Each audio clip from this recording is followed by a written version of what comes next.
Spread of the dreaded flu.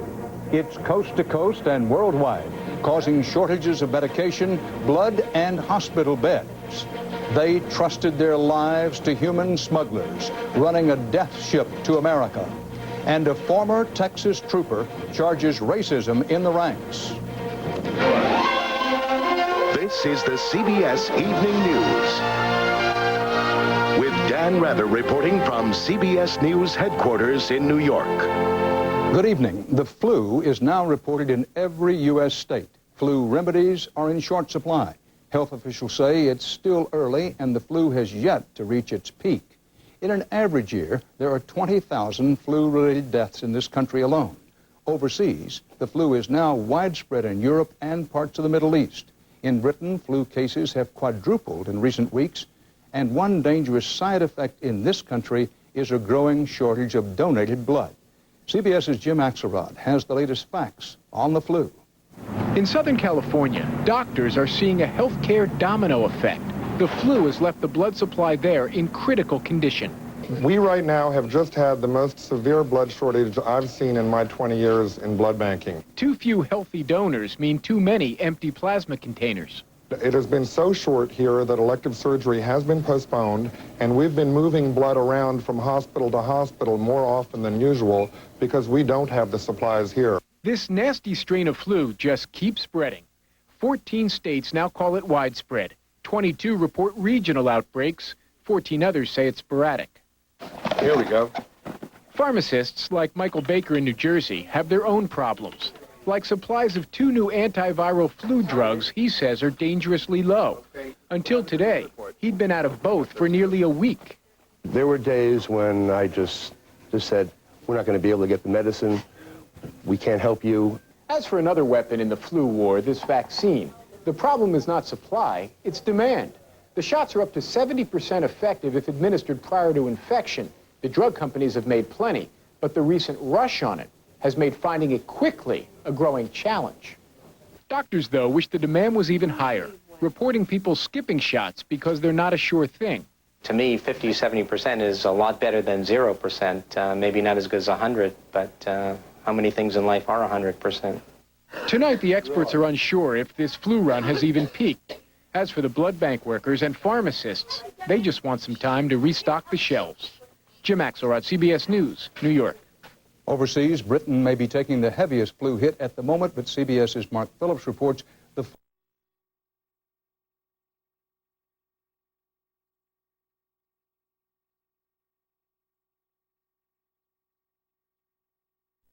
of Europe. They're coughing in Italy, sniffling in Germany, gasping for breath in France,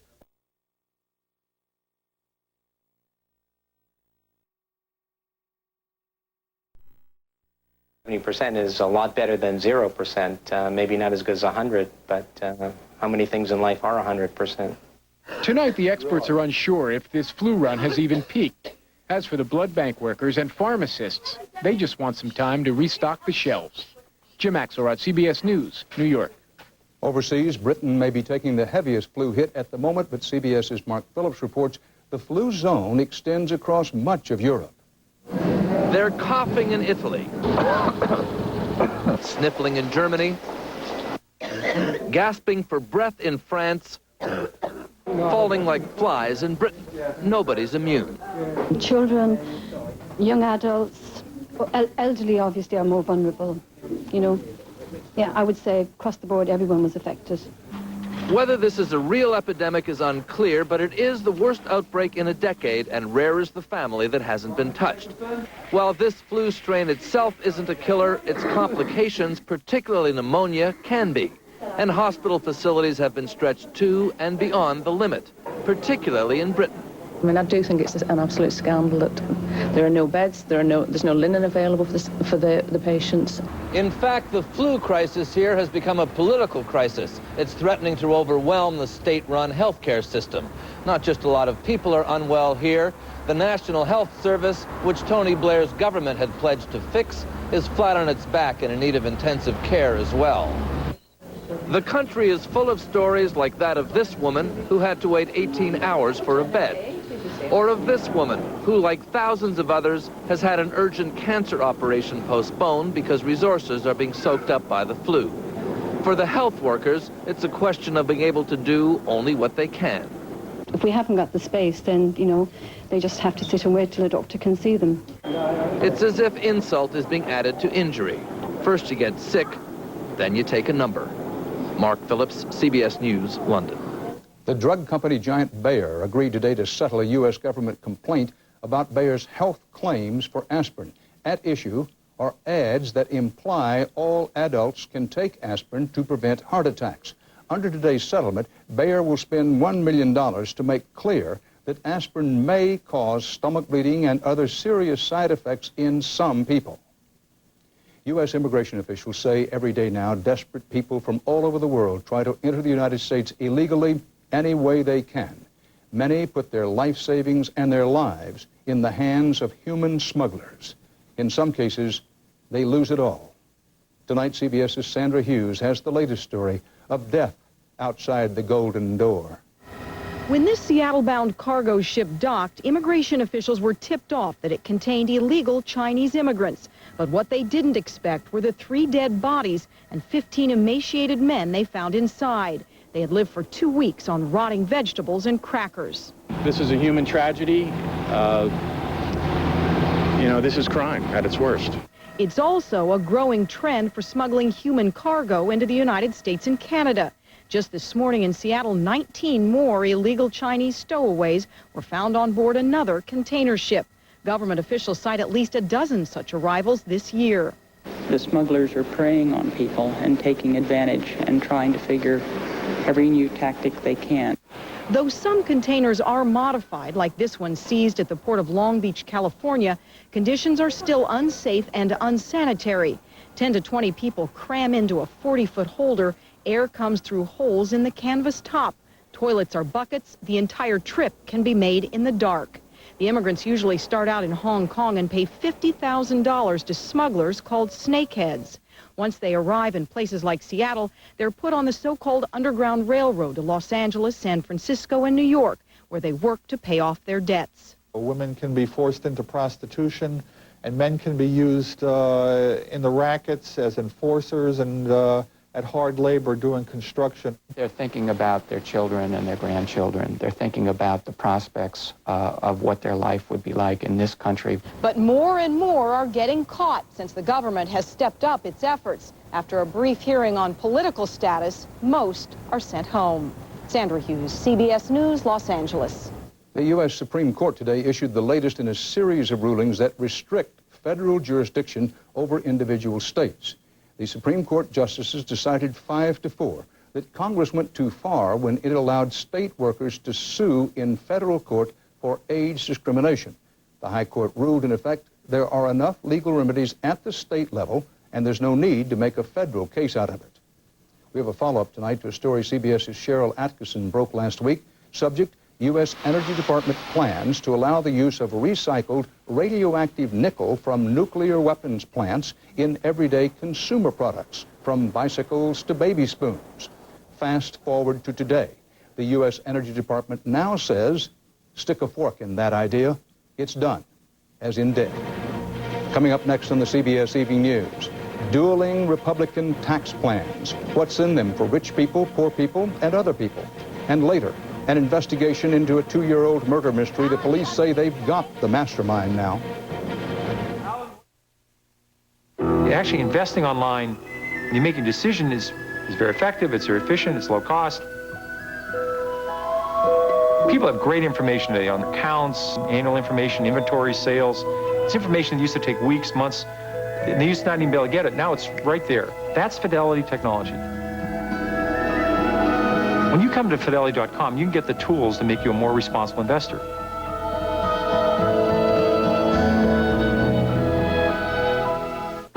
You can rationalize it all you want, but eventually you're gonna get caught. There's a tan minivan in the parking lot with its lights on. Whoever owns the tan minivan, your lights are on. Okay, you're busted. It's time to check out the redesigned Mitsubishi Montero Sport. It's only the family car, when the family's in it.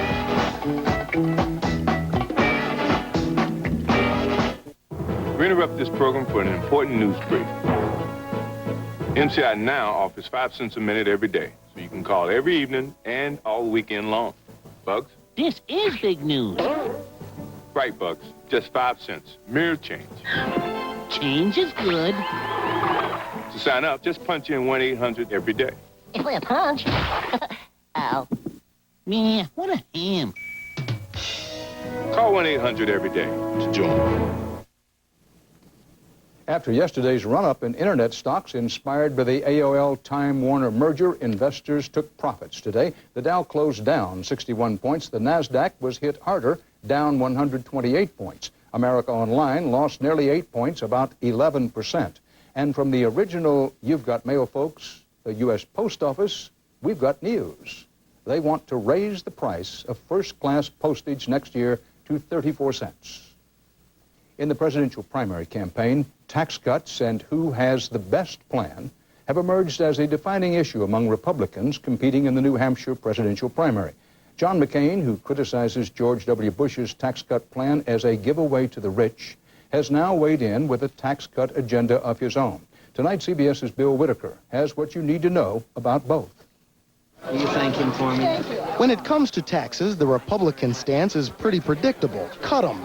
So who could have predicted the tax warfare between the GOP frontrunners? Between a huge $483 billion cut proposed by Texas Governor George W. Bush and a more modest one, about half as much, laid out today by Arizona Senator John McCain. It saves Social Security and pays down the national debt, and it moves us toward a flat tax from the bottom up, not from the top down. Under the McCain plan, a family of 4 earning $35,000 would see their taxes cut by $1,200. Earning $75,000, they'd get a $1,700 tax cut. At $150,000 in earnings, McCain would slash their taxes by $4,500. Bush, by comparison, would cut $1,500 from the lower wage taxes, $2,100 from the middle-income family, and $4,300 from the higher wage bracket. But their biggest difference is how they plan to use the big surplus generated by the booming economy. Bush wants to give almost all of it, not earmarked for Social Security, back to the taxpayers. McCain, going where few Republicans have gone before, wants to plow almost all of it into shoring up Social Security and paying down the national debt. Make no mistake, we can afford a tax cut, and American taxpayers deserve one. But it must be a tax cut promise that a leader can keep. John leaves too much money in Washington, D.C. to be spent.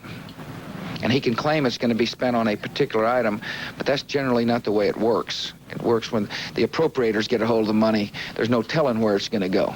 This close race will likely be determined by independent voters like Madeline and Adam Fishman, who, because of the good economy, have the luxury to worry about other things. And there are other issues that are more important to me, especially the character of the person running. So running on tax cuts may not work the same magic here it once did. Bill Whitaker, CBS News, Bedford, New Hampshire.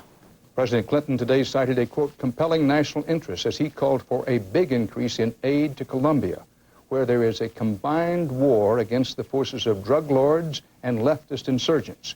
U.S. officials say 4/5 of the cocaine now entering this nation comes from Colombia, and that it's time to attack the problem on its home turf. CBS News White House correspondent John Roberts reports. The Clinton administration has declared that the drug problem in Colombia requires emergency measures, and today pledged $1.6 billion to the fight. Colombia is in a crisis. The production of drugs is skyrocketing. Despite hundreds of millions of dollars in U.S. aid in the past 10 years, drug production there has tripled. Still, the administration was willing to back a new plan from Colombia's new president, who told Dan Rather cooperation is essential. This is a partnership. The Americans, Colombians, the whole world, we need to unite it to fight drugs. The bulk of the money would go to Colombia's military to take back territory from anti-government rebels who control the southern third of the country and much of the drug trade. So in some ways, this is a counterinsurgency program. No, it is clearly an operation designed to reduce the massive suffering and violence of cocaine and heroin production in Colombia. But some people worry that the U.S., which already trains Colombia's anti-narcotics units, stands on the slippery slope of being drawn deeper into the country's civil war. There's a real potential here for a Vietnam-style quagmire. San-Ho Tree, who studies drug trafficking, is also concerned that there isn't enough money in the program to turn Colombia's shattered economy away from the narcotics trade. What the region down there needs is a mini Marshall Plan, and what we're sending them is Desert Storm. At the very least, Mr. Clinton shouldn't see much of a fight from Republicans in Congress on his proposal. Republicans, who last fall introduced their own measure today, said they welcome the president's initiative. Dan? John Roberts at the White House. Ahead on the CBS Evening News, a bad joke comes back to haunt the Highway Patrol.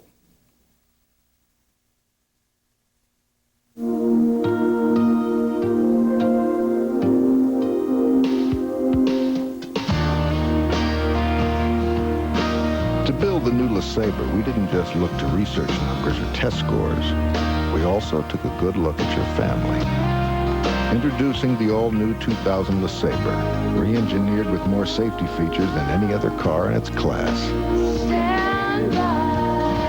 The new 2000 LeSabre by Buick. Shannon's our please. Has always talking trash. You're paying, baby! He's always trying to get inside your head. Seahorn, you don't know your elbows from your... And sometimes, he can get downright nasty. I bet you pay transaction fees on your mutual funds. Your mama pays full commission. You know how to calculate a P/E ratio?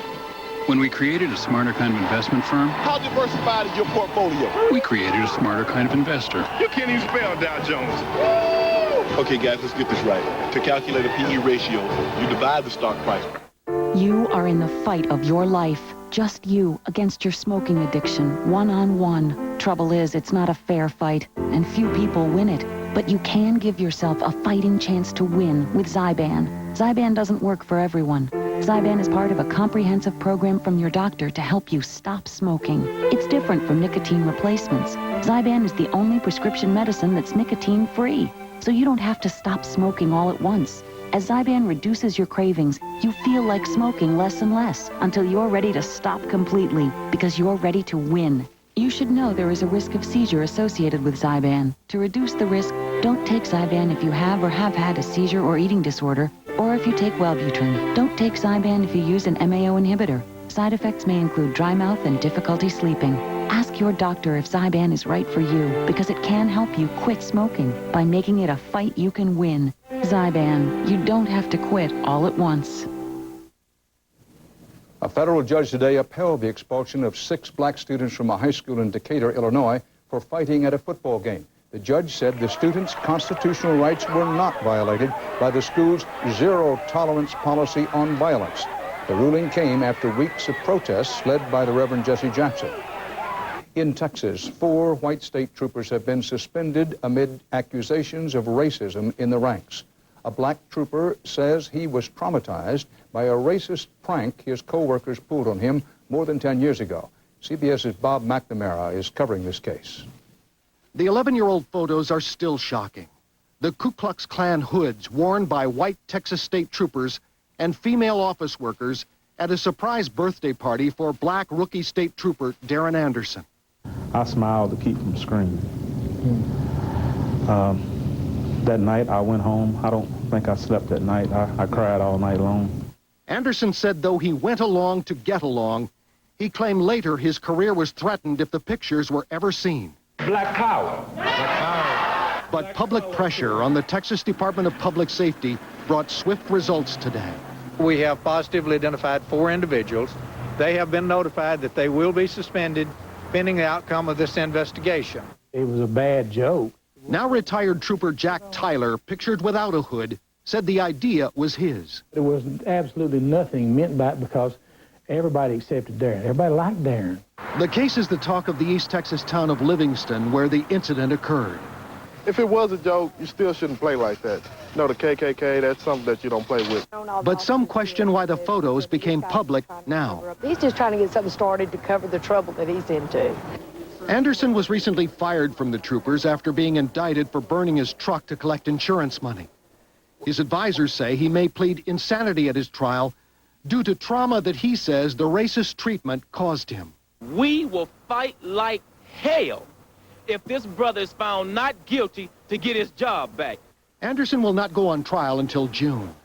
But tonight, with 4 officers suspended after his charges of racism and 2 other employees reprimanded for more recent racist remarks, the Texas Department of Public Safety is facing a trial of its own. Bob McNamara, CBS News, Dallas. Up next, CBS investigates the murder of a mother in front of her children and the man police say was behind it. And a girl, and what they're going to do. Be afraid, potato chips. Be very afraid. Introducing Quaker Crispy Minis. Light and crispy with a flavor so intense, you'll forget they're good for you. So let the mouth-watering begin. New Quaker Crispy Minis Rice Snacks. The rice snack that eats like a chick. Try new barbecue and sour cream and onion flavors. This is the face of erectile dysfunction. So is this. And this. Fact is, 1 in 3 men have some form of ED, a medical condition also called impotence that affects men of every age, race, and background. What else do all these men have in common? They all faced up to their problem and got help. If you're experiencing ED, there's no need to hide your face. Just talk to your doctor. It's the best way to get educated about ED and how to treat it. 50 is beautiful. And to stay that way, Pro Vital Perfecting Moisturizer. It evens out skin tone with a hint of sheer color, so you're radiant, glowing. Pro Vital from Olay, proven to be why women over 50 look so wonderful. Why is Lysol spray the best way to help protect your family? Because of what it does, kills the cold bug in seconds, and what it doesn't do, leave the sticky film Clorox spray does. That's why nothing beats Lysol.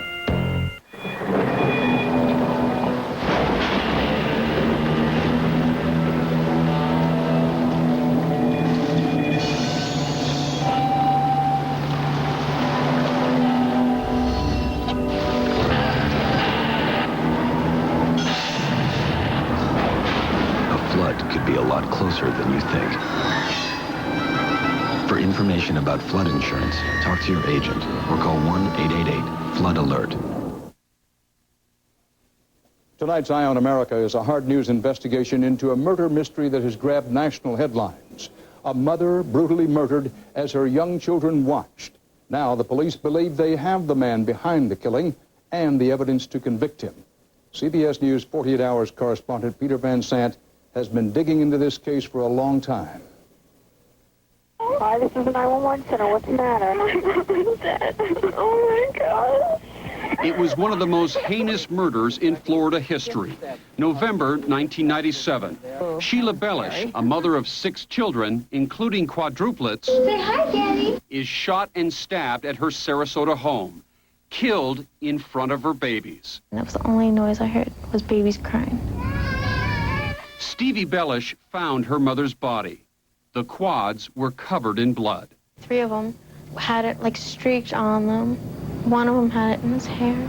Within days, 2 men were arrested and charged with murder. A 3rd was being sought in Mexico.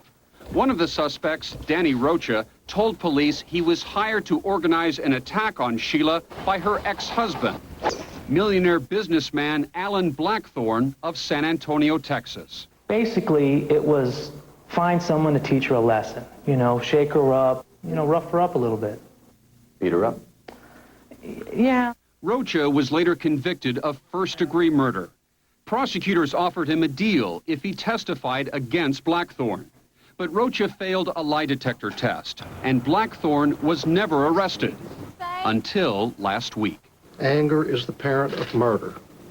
Mr. Blackthorne was a very angry man. Investigators say Blackthorne was enraged after Sheila divorced him and won custody of their 2 teenage daughters. He made a statement, you know, I wish she wasn't around. Blackthorne is charged with conspiracy to commit murder for hire and interstate domestic violence. And if convicted, he can receive life or the death penalty. Isn't it true that you are the man ultimately responsible for the murder of Sheila Bellish? That's absolutely incorrect. I had nothing to do with the death of Sheila Bellish. In an exclusive interview last year with 48 Hours, Alan Blackthorne professed his innocence. I didn't want her murdered. I didn't want her hurt. Danny Rocha is a liar. But Blackthorne did admit that he knew Danny Rocha and that the two played golf together dozens of times. Why would Danny Rocha, who says he didn't know Sheila, why would he get involved in a plot to kill her if you didn't ask him to? I don't have any idea. Tomorrow, Blackthorne faces a bail hearing where the prosecution will ask that he remain in jail until trial, which is expected in the spring. Justice for Sheila Belich's family may now rest on who a jury believes, a convicted murderer or an angry ex-husband. This is Peter Van Sant for Eye on America. Questions have come up about the Florida state judge who gave temporary custody of young Cuban refugee Elian Gonzalez to his relatives in Miami. It turns out a spokesman for those relatives apparently used to be a paid political consultant to the elected judge, Rosa Rodriguez. Both the judge and the spokesman insist there is no conflict of interest, but there are questions about this.